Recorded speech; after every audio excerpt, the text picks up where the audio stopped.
Hello, hello, hello. Now, it's going to be a little wonky for the next couple weeks, guys, because I'm not going to actually be live, and there's a couple reasons for that. One, still in the midst of moving. I've been in the midst of moving for months. We'll see if it actually goes anywhere. And then also just because I need a break. And I'd like to get a break in and get refreshed and everything before our challenge. So I'm going to be recording videos and posting them in the group instead. And they'll still go out as normal. Don't worry about it. It's just, I'd like a vacation. I've never had one. So I'm going to be doing this.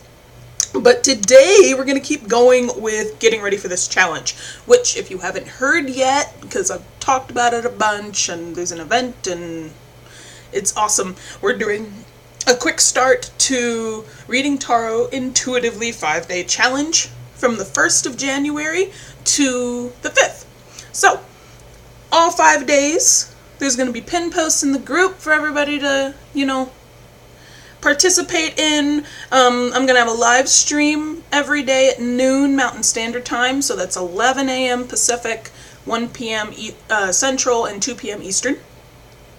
I'm going to be talking all throughout that, and the whole point is to really jumpstart listening to your intuition, getting connected with your cards, and how to get started off reading intuitively. Whether you're an advanced reader or beginning, like just starting out, just got some decks, and just pump through from there. It's going to be amazing. So today, I've got my little notes here. We're going to be talking about how to tell a story with your cards. And I see a lot of first-time readers having this issue where they don't know how to deal with more than one card, but they jump into the Celtic Cross for the spread, and then they're like, oh my god, there's so much going on. And the problem is that it's having issues connecting with the individual cards themselves, because there's so much background research you can do. There are so many keywords with each card that it makes it difficult to understand what's going on at first. So, the key thing that people are missing mainly with this is tarot cards are based off of everyday images from our life. They're based off of all the fun things that we have to deal with every day. We have our moments where we want to lock ourselves in our room, like the Nine of Swords, and we have our moments where we're ridiculously impatient, waiting in line at the driver's license bureau, and that's our Seven of Pentacles for the day. And then we have our days where we, go up to Cripple Creek if you're here in Colorado and we go gamble, and that's our Wheel of Fortune. And we hope luck will be a lady and turn luck in our favor. So if we think about the cards also being modeled after people that we know in our life, we all have an empress in our life. We all have an emperor, and not all the time is that actually our actual mother and our actual father, but there's a figure like that for us that either provides stability or nurturing energy.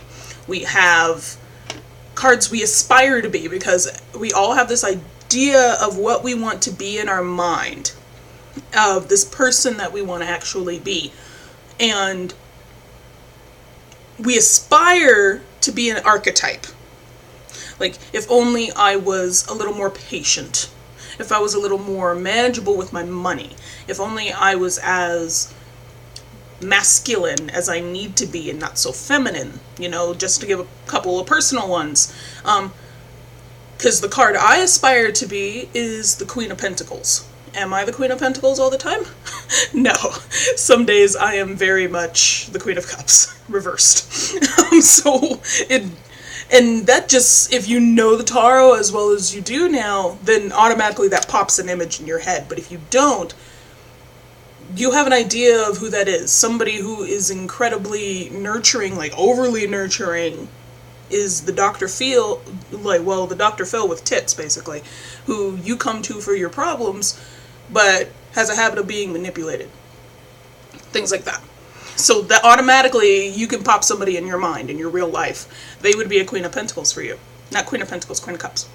So instead of trying to memorize a million different card meanings, and if you're a part of the Tarot and Tea newsletter that I sent out the live streams to, you actually get something from my course.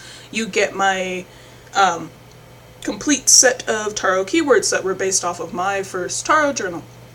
And I give you the basic ones on what typically you'll have, but there's always a section where you fill in your own keywords. You always go with your own impression, because that's what makes it more fun. You're not trying to memorize, you're trying to think to yourself, this person, if this person was a Seven of Swords, what would they be? What image pops in your mind, no matter what it is? And it's your own personal image and your own personal association, so there's no fear of getting it wrong, because it's what comes to your mind. So the key isn't to go on Google or go through your deck's guide religiously, or go onto one of the tarot sites like Biddy Tarot and look up the keywords and just go with that. The key is to find your own. That's a great starting point, but you need to find your own after a while. So, for example, just to give a little scenario here, the Eight of Cups typically has somebody turning and walking away. Sometimes they're barefoot, sometimes they're on a beach and they're going off into the ocean. When was the last time, to put it in normal people words, that you turned and walked away from something because the emotions were just too much? You just left the room, you couldn't deal with it. When was the last time you did that? Okay, here's another one. The Six of Pentacles is someone that's usually giving coins to the homeless or to children, and it's usually a man in good clothing. You can tell he's fed, he's taking care of himself, he's in a better position than the people he's giving the pentacles to. And they're not giving anything in return except for this question in their eyes of, why are you doing this, or gratitude. So when's the last time you gave selflessly and didn't expect anything in return? And this person didn't have to be homeless, but it could have been someone, compared to your situation, is a lot worse off than you. You know. Another one, the Five of Wands, has people fighting and arguing. They always look like they're putting up a tent. You know, how often do you argue with your coworkers at work? And battle, like if you have, you know, the normal people jobs and your 9 to 5, how often do you do this with other people? And you both have, everybody has the same goal, but it's the battle to get there that's the problem. So, if you take these moments from your life, from things that you've done, and you see them in the cards, then things piece together a lot more, because our life is linear. Well, our life is not completely linear, it's contiguous. And just in case you don't know what the hell I'm talking about there, this is where, you know, my theatrical education comes in. Where if you think of a linear plot structure, that is the typical plateau, climax, resolution, end of story. You know, it's like that. Contiguous has a bunch of little climaxes. It's not just straight up and down. You know? So, here's an idea with this. Another way to put it, since we're talking about real life here. And I laughed super hard when the professor who taught me this, he just started blushing and he wasn't able to say this out loud. Because he was like, think of it like a man when it comes to finding a woman and having sexual intercourse. He meets her at the bar, thinks she's pretty, asks to take her home. She says yes, so the plot starts going up. They get home, have a glass of wine, start going at it. He climaxes, and immediately right back down he falls asleep. And then it plateaus. Think of it from the woman's standpoint. Okay, so he's nice. I'm sure I'll go home with him. Ooh, this wine is really good. This is awesome. Okay. wow, this sex is amazing. Bunch of climaxes in between because our brains are everywhere. We're structured a little bit differently. And he's asleep, but I really like his house and he has a great job and things like that where there's a little bit more keywords in there and a little bit more to it. So our life is like that in general, not just, difference between female and male. And how our brains work, because surely there are some women who are, the straight up and down, and some guys who are the million climax. So the idea is just our life is not just a straight up and down. There's so many little events in there. You can also think of it like a soap opera.